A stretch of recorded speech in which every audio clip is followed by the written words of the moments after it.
El pasado martes 19 de noviembre, en el salón de actos del Colegio de Médicos de esta ciudad y organizado por la Real Sociedad Colombina Onubense con motivo de la celebración de la Hispanidad del día 12 de octubre, don Manuel Flores Caballero, catedrático de la Universidad Rey Juan Carlos, ofreció una conferencia titulada «Las rutas marítimas hacia las Indias de las especies, el Novus Mundus».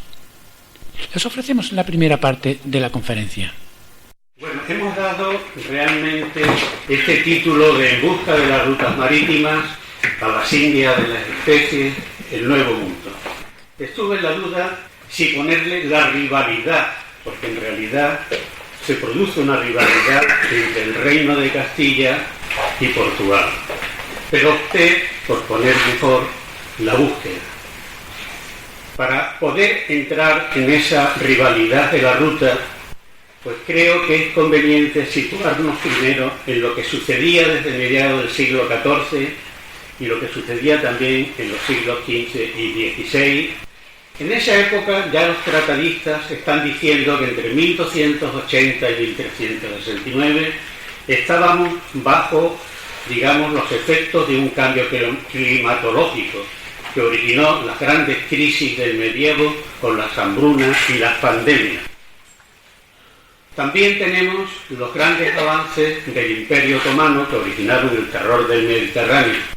En 1299, Osmar I declara la independencia en una provincia de Turquía y es una expansión continua que originó realmente el dominio de gran parte del Mediterráneo. Igualmente están las luchas del poder entre los reinos cristianos de los países que formaban Europa. Castilla en esa época está sumergida en la reconquista contra los árabes, mientras que los portugueses la habían terminado en 1249. Ellos terminaron 250 años antes que los castellanos. Y el motivo de esa expansión está, como es lógico, en dos grandes puntos. Primero, que la franja de expansión era mucho más estrecha que la de Castilla. Y segundo, ellos siempre tuvieron un carácter de ir por delante de los castellanos porque temían que los castellanos fueran buscando realmente lo que es el mar. Y concretamente, a la altura de Lisboa, enseguida quisieron el dominio del puerto, para que los castellanos no le cortasen, digamos, su expansión y buscasen, como era lógico y natural, digamos, todos los puertos que Portugal hoy posee en el Mediterráneo. Durante el siglo XV y XVI se producen las guerras religiosas por la reforma de la Iglesia entre Lutero, Calvino, Enrique VIII. Debemos de pensar que ya Julio II inició las obras del Vaticano y su heredero, León X, era un Médici, que de alguna forma la familia Médici fue víctima del estrangulamiento de lo que hoy nos trae, ¿no? Que era el dominio turco, originó la ruptura del comercio de las especies.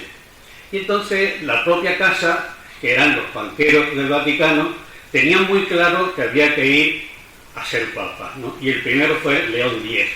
León X, como gran financiero, abusó realmente de las burlas y fue la vértebra de la lucha de Lutero. Lutero mantenía que la salvación del alma no era por el pago de un precio, sino era, digamos, la lucha de la persona por hacer el bien ante Dios. También en esa época tenemos la piratería de los turcos en el Mediterráneo. Igualmente, la piratería en gran escala en el Atlántico, especialmente en el Caribe y posteriormente en el Pacífico. Fijaros bien, ya antes de 1524 había habido varias sacudidas de los franceses en las costas del Caribe, pero que en 1524 el pirata Juan Fleury, con una escuadra de 6 barcos, asaltó 3 naves del tesoro de Montezuma que por lo menos traían 60.000 lingotes de oro, además de muchísimas obras de arte, a la altura entre Azores y la península. Otro punto que es completamente necesario, porque la leyenda negra nos tiene atormentado, es que de alguna manera He tomado la referencia, como podéis ver ahí, de Hugh Thomas, en su publicación El Imperio Español de Carlos V, en su página 609, da una estimación de la población sudamericana y centroamericana, comprendiendo México y las Antillas, en 1570.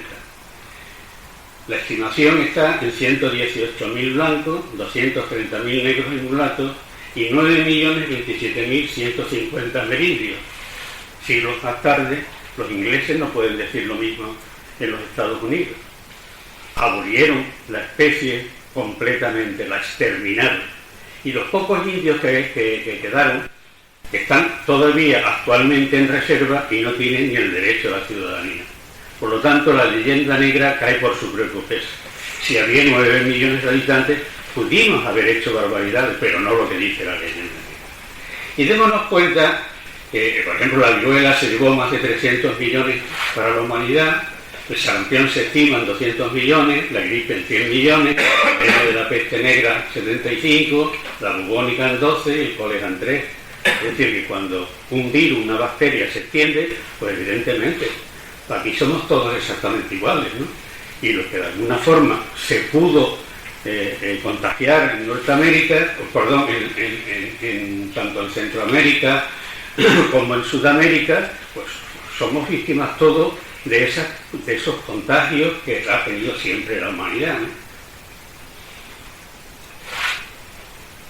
En el factor microbiológico, al final del todo, os pongo los efectos económicos que producen estas grandes pandemias, ¿no? Al desconocerse las causas, esto no ha pasado aquí hasta el siglo XIX, cuando Deligny llega a Tarsis para poder poner en explotación las minas, se arruina porque le coge una epidemia de peste y las máquinas que había comprado para desaguar las minas y ponerlas en funcionamiento, pues no las pudo trasladar, lo cual le originó la ruina. Al desconocerse las causas, se prohíben los traslados como efecto natural, tanto de las personas como de los animales.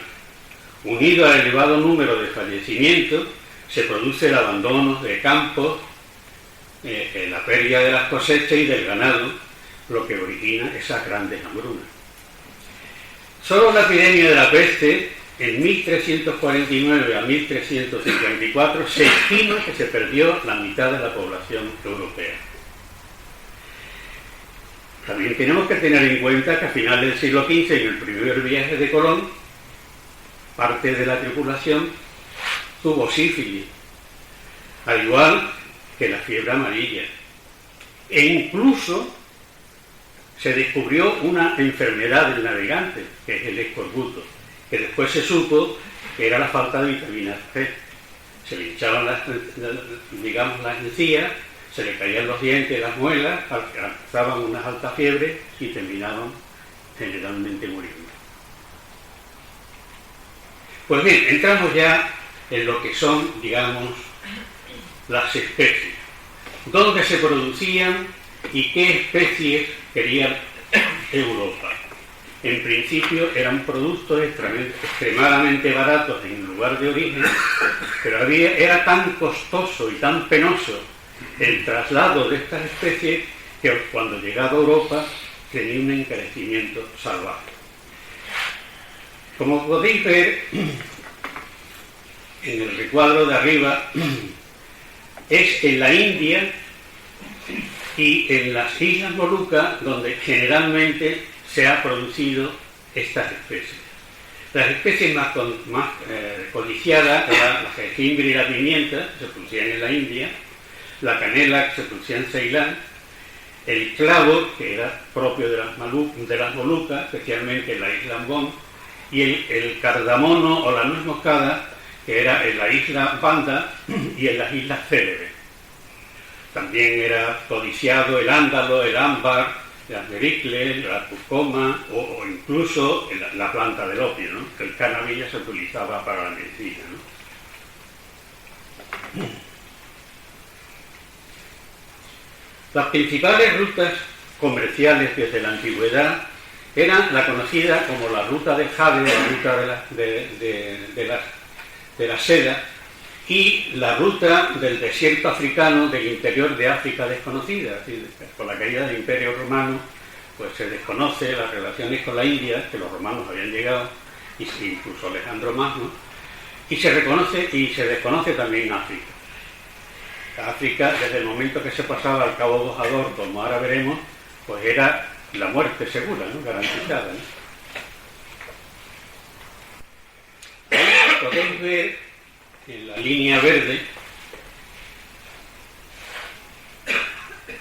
esa línea verde, era la ruta terrestre, y desde el puerto de Cantón, ahí, pues se producía el inicio de la ruta marítima.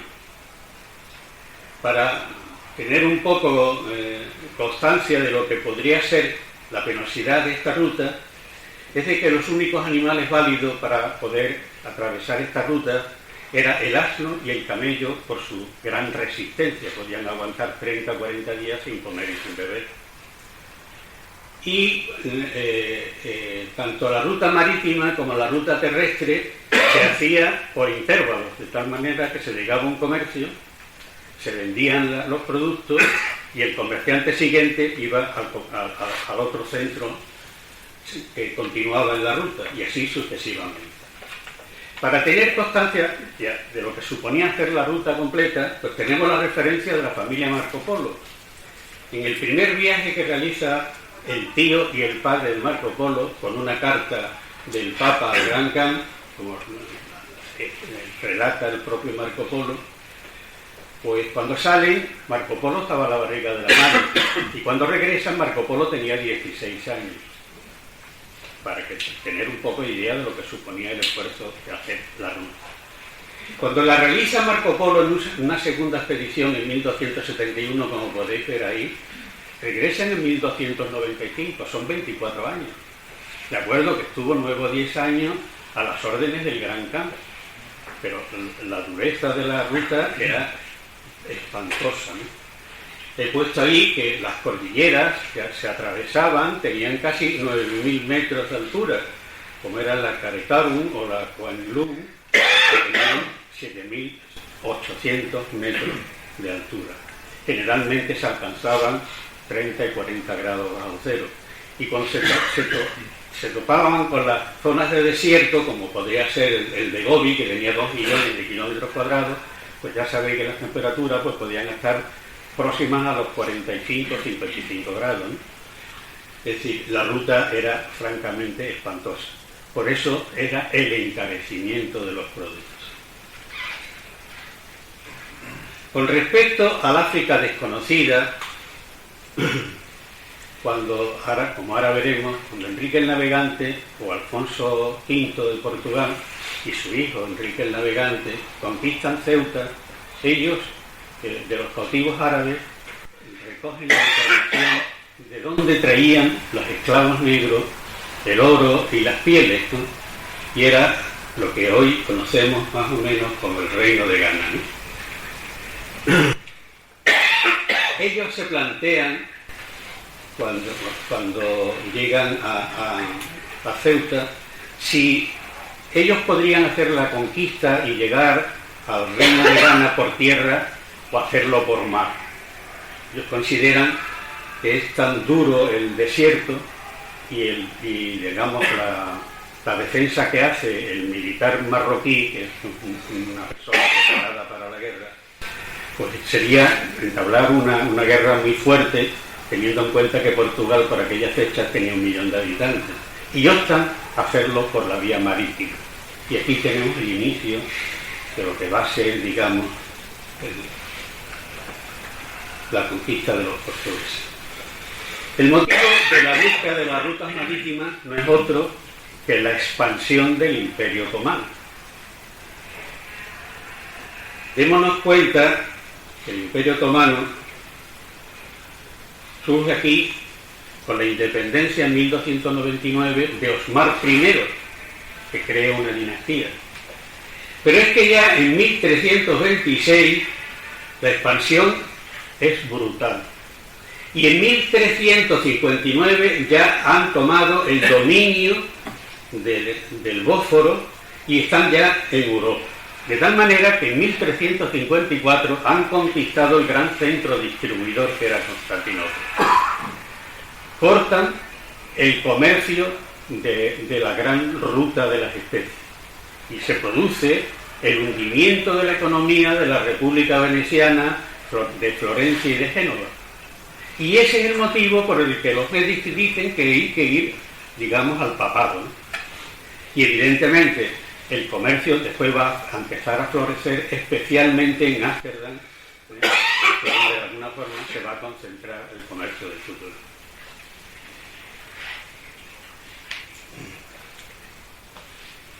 Una vez que ya los portugueses han definido que lo que hay que entablar es la ruta marítima, son los primeros en realidad que logran, digamos, establecer estas conexiones con lo que va a ser el África desconocida. Enrique el Navegante, en el Cabo San Vicente, en Sagres, abre la primera escuela de navegación portuguesa, se trae los grandes sabios que había en la época, como eran los mallorquines, que eran generalmente de la zona de distintos puntos de Italia, de las repúblicas italianas, e incluso, digamos, del sur de España. Ahí tenemos que ellos conquistan Ceuta, como os decía, en 1415. Y a partir de ahí, una vez que tienen esta información, ellos van a hacer dos tipos de expansión. Va a haber unas expediciones a las Islas Madeiras, que la conquistan en 1420, y otra a las Azores, que la conquistan en 1431. Pero van a tener criterios poblacionales. De tal manera que en Madeira lo que van a hacer es crear una industria conservera importante y un cultivo de la caña de azúcar. Se dedican a la exportación de azúcar tan deseada en Europa. Mientras que en las Azores lo que van a hacer también va a ser la manufactura del pescado, pero también la van a dedicar al ganado, de tal manera que al día de hoy todavía Azores es famosa por sus quesos, la leche, las mantequillas y el ganado vacuno especialmente. Y en una segunda etapa ya empieza a funcionar la escuela de Enrique el Navegante y se va a atravesar el Cabo de Nan, que está arriba, ahí, punto, y el Cabo Bojador, el que de alguna manera atravesarlo suponía ese gran riesgo de perder la vida. Es probable que los vientos alisios arrastraran algún que otro barco, y lo mismo que le pasó a Alonso Sánchez, que desapareció, quedó en una isla de América, pues desaparecieran y nunca más se supo de ellos, ¿no? Y parte de la charla de hoy veremos que lo mismo pasa en el Pacífico. Pues bien, ya en 1436 han llegado al Río de Oro, y en 1431 han llegado ya a Cabo Blanco y a la Bahía de Arguín. Se produce la primera expedición que la llevan un barco cargado de esclavos a Lagos, a la casa de los esclavos. Y ya a partir de ahí surge el comercio de la trata de negros africanos. El principal puerto va a ser Lisboa, y Sevilla también va a tener un puerto de la trata de esclavos. En 1444 llegan ya al río Senegal, con lo cual aumenta ya el comercio de la esclavitud negra, y en 1446 ya han llegado hasta Sierra Leona. Es decir, que el objetivo del dominio de la ruta de la sal, o la ruta, digamos, de los esclavos negroafricanos, ya la habían conseguido. Mientras nosotros estamos todavía sumergidos en la reconquista del Reino de Granada, ellos en 1446 ya tenían el dominio del tráfico de esclavos negros y del oro tan deseado, porque cualquier trato que había que hacer con los árabes había que hacerlo con oro. Al no tener oro, pues estábamos dependientes por completo de ese comercio de las especies. Ahí tenéis la relación de los distintos navegantes, pero que por brevedad no vamos a relacionarlos, y ya ellos crean ya un circuito de comercio en virtud del cual desde las islas y la metrópoli ya comercializan el azúcar, los paños de textil, los quesos, manteca y ganado, vinos, aceite y cereales, y de los puertos africanos ya traen el marfil, los esclavos negros, el oro, animales exóticos, las pieles y los pescados. Bueno, ahí como podéis ver también tenéis los navegantes que se llega hasta Río de Guinea, y en 1554-57 se descubren las islas de Cabo Verde, Sierra Leona, y en 1470 las islas de Santo Tomé y Puerto Príncipe. En 1472 Tierra Nova y Labrador en el norte de América. Pero nos vamos a centrar en las bulas de Nicolás V. ¿Por qué? Porque van a ser la referencia de cuando Colón llega digamos, de su regreso del primer viaje. Los portugueses protestan seriamente y tenemos que ir al Tratado de Tordesillas, aparte de las bulas alejandrinas que nos había dado el Papa Alejandro VI. Nicolás V le concede dos bulas, la Dunti Versus y la Romanus Pontifices, 1452 y 1455. No nos olvidemos de que en 1453 los otomanos han tomado Constantinopla y han cortado el comercio. El Papa, que es florentino, consciente de lo que está sucediendo en las repúblicas italianas, fomenta las rutas que puedan conducir especialmente a las especies. Ya había habido unas bulas anteriores sobre las Islas Afortunadas que se le concedió a Luis de la Cerda, otras también para el archipiélago de Canarias un poco más tarde, se le dio realmente a Castilla, y el Papa Martín V empieza ya legalizando las conquistas de los portugueses de las islas y tierra firme en las costas africanas. Los portugueses consiguen diversas bulas, pero nosotros nos vamos a centrar en las de Nicolás V. La Don Diversus lo que origina es la legitimación del comercio de la trata de esclavos negros africanos para poder financiar las expediciones a las Indias. Es decir, tenía una claridad de lo que estaba pasando en aquel momento. El sentido de la esclavitud no tiene nada que ver con el que tenemos hoy, que era el siglo XV, ¿no? Igualmente, en la bula Romanus Pontifices, que es la que después se va a basar Alejandro VI para concederse a Sevilla, le concede a Alfonso V de Portugal la propiedad exclusiva de todas las tierras, puertos y mares conquistados en las regiones que se extienden desde el Cabo Bojaborinán a través de toda Guinea y más allá hasta la orilla meridional. El derecho a proseguir las conquistas sobre los musulmanes y paganos de estos territorios y el derecho a comerciar esos territorios conquistados y por conquistar. Es decir, que desde el Cabo Bojador le está concediendo los derechos de propiedad de todo lo que descubran, ¿no? Pues bien, a la muerte de Enrique VIII de Castilla, en 1474, estalla una guerra por la sucesión de la corona de Castilla. Estaban los defensores de Isabel y los defensores de Juana, llamada la Beltraneja, que se ponía en duda la descendencia directa del padre, porque al parecer no era el padre Enrique IV.